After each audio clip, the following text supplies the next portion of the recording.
Senator Boyce. Thank you very much, Madam Acting Deputy President.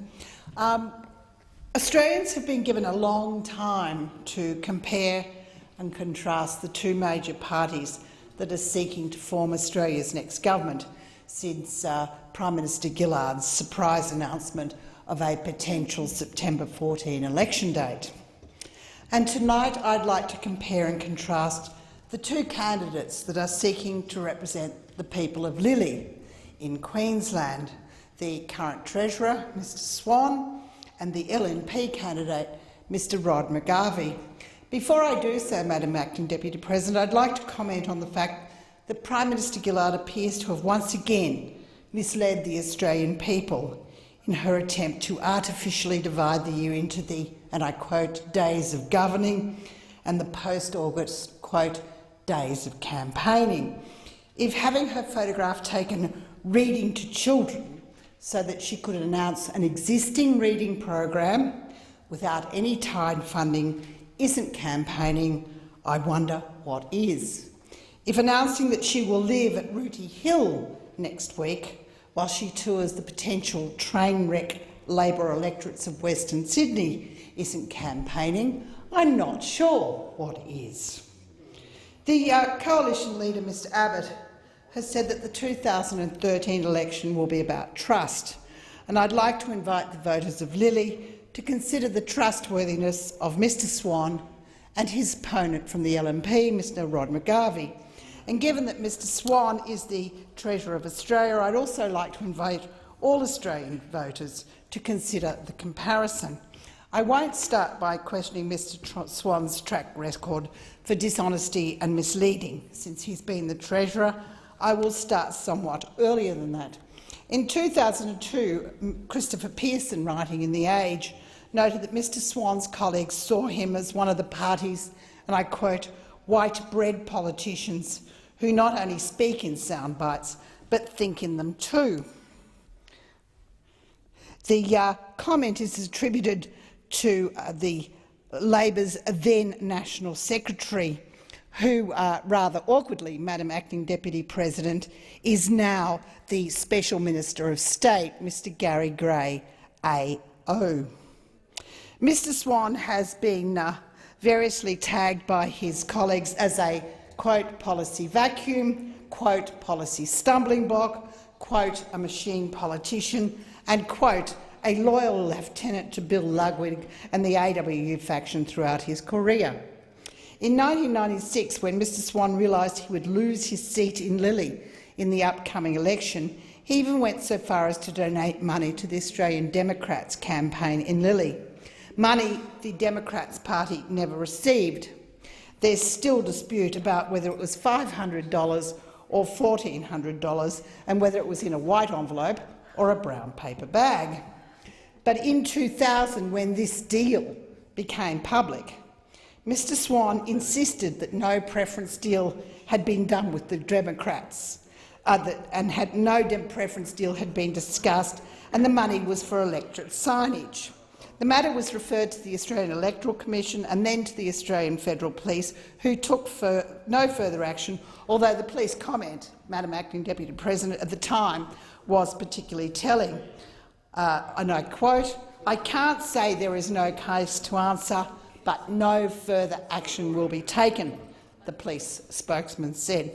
Former Queensland Labor MP Gary Johns claimed that preference deals were done with the Democrats in 4 seats, including Lilley, that were held by Labor in Queensland, and not because of the potential for success, but because the candidates were, and I quote, aligned with or part of Queensland Labor's most powerful faction based on the AWU. Mr Johns told 7:30 Report in November 2000, and I quote, "I'm even stunned, having been in it for 27 years and a member of the party, the extent to which a group of people simply played the game according to their own rules for their own purposes without regard for the wider party. I think it had more to do with not whether you could be saved, but who was to be looked after."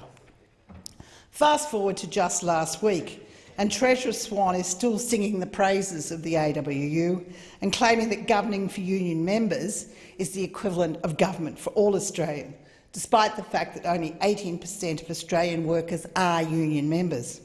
At the AWU National Conference on the Gold Coast, where both Mr Swan and Ms Gillard sang and pleaded for their supper, Mr Swan thanked, and I quote, "the brothers and sisters of the AWU for supporting your Labor government." Mr Swan said that all he wanted was a fair go for Australians, and I quote, "That's why I joined the AWU, that's why I joined the Labor Party. It's also why I proudly serve in the Gillard government." It's this background that has kept Mr Swan out of contention as a potential leader for the Labor Party, and certainly with all the suggestions around Mr Rudd, Mr Short and Mr Crean, the list goes on. No one has ever suggested Mr Swan for the leadership. It's not just his lack of leadership talent, his looseness with facts and with the truth regarding policy, his inability to keep an apparently solemn and oft-repeated promise to produce a budget surplus, his press gallery title of worst parliamentary performer, and his well-remembered knifing, along with Ms Gillard, of Mr Kevin Rudd. Not even the most recent news on the blowout of the budget deficit to $15 billion and counting are the real reasons he's not in contention. It's his past. Compare and contrast this with the LNP candidate for Lilley, Mr Rod McGarvie. As you'll know, Mr McGarvie won the seat of Lilley on primary votes at the last election. It was Greens' preferences, which saw Mr Swan narrowly re-elected. Mr McGarvie began his working life as a house builder and a general construction worker, became a member of the Australian Army, including serving as a section commander with the Royal Australian Engineers at Enoggera. During this time, he also served in a UN peacekeeping mission to Namibia and received numerous service medals. During his army service, Mr McGarvie led troops, searched for landmines, built bridges and ferries, and developed clean drinking water programs.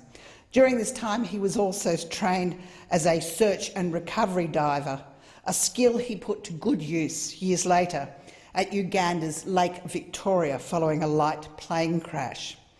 I've been privileged to see a letter of gratitude, which I must admit Mr McGarvie doesn't show around, from the then director of the German Ministry for Foreign Affairs, Dr Wolfgang Schieluth, which reads in part to Mr McGarvie, "Thank you for your selfless efforts in searching for and recovering the bodies of the 5 German victims of the tragic air crash of 23 October 2000. Your task as a diver, which requires special experience, was particularly dangerous, and you even risked your life in this operation. You have our heartfelt gratitude and appreciation." This was during the time that Mr McGarvie was working for SIL International as the executive director of the Uganda-Tanzania branch, developing language training courses in those countries and responsible for a staff of 200, half of whom were specialist expatriate teachers. Mr McGarvie has since had experience with SIL in the Pacific area. He's now working for Uniting Care Community as a disability support worker, completing an MBA and campaigning as the LNP candidate for Lilley. Mr McGarvie is married with 5 children.